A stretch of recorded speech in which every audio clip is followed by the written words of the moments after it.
안녕하세요. 한조 바디의 트레이너 한조 김동호입니다. 이번엔 다이어트 마켓 시간인데요. 오늘의 주제는 아무리 다이어트를 해도 살이 잘 빠지지 않아요. 대체 뭐 때문에 그런 걸까요? 라는 거에 대한 주제입니다.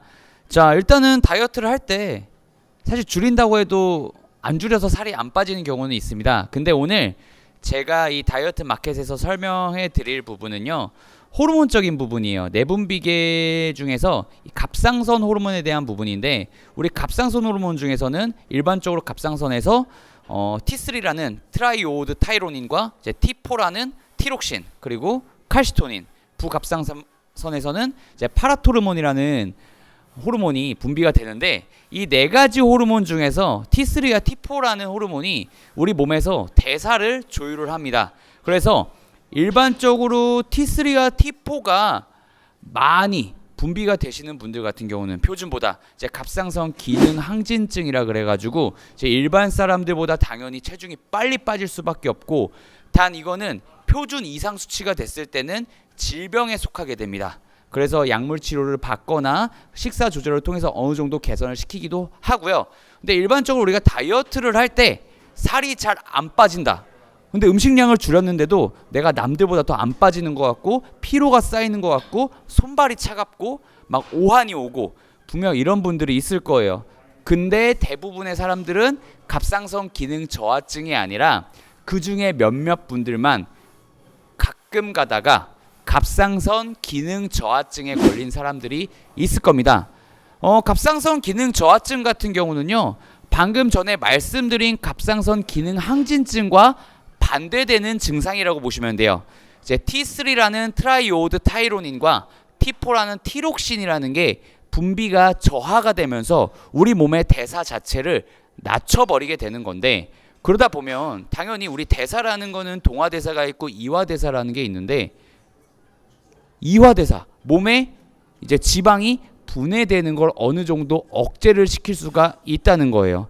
이 증상이 대부분 어떤 원인에 의해서 일어나냐면, 기능이 저하가 된다는 거는 우리 뇌하수체와 시상하부가 어느 정도 장애가 있을 때, 제대로 우리가 몸에서 원활하게 이루어지지 않고 있을 때 갑상선 기능 저하증이 일어날 수가 있어요.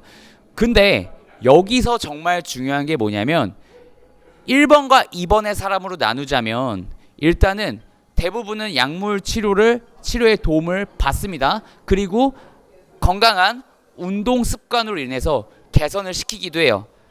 근데 정말 중요한 오늘 팩트를 알려드리겠습니다. 당연히 기능 항진증을 갖고 있는 사람과 저하증을 갖고 있는 사람들은 상당히 고통에 시달리게 될 거예요. 많이 고통을 받고 있으실 거고요.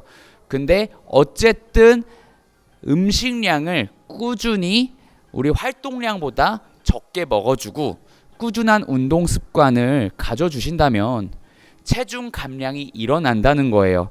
제가 예전에 TV를 봤었는데 갑상선 기능 저하증에 걸려서 살이 안 빠진대요.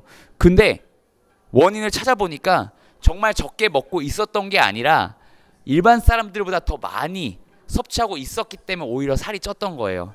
물론 갑상선 기능 저하증을 갖고 계신 분들은 똑같이 활동량을 잡더라도 체중이 잘 안 빠질 거예요. 그리고 어떤 사람에 비해선 체중이 더 불어날 수도 있고요.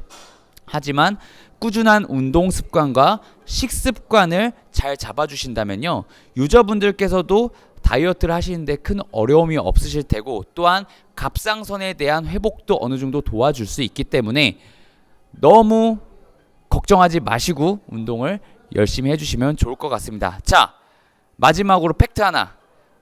내가 살이 잘 안 빠지고 평소에 손발이 차고 막 오한이 오는 것 같아. 남들보다 적게 먹는데 왜 살이 안 빠지지?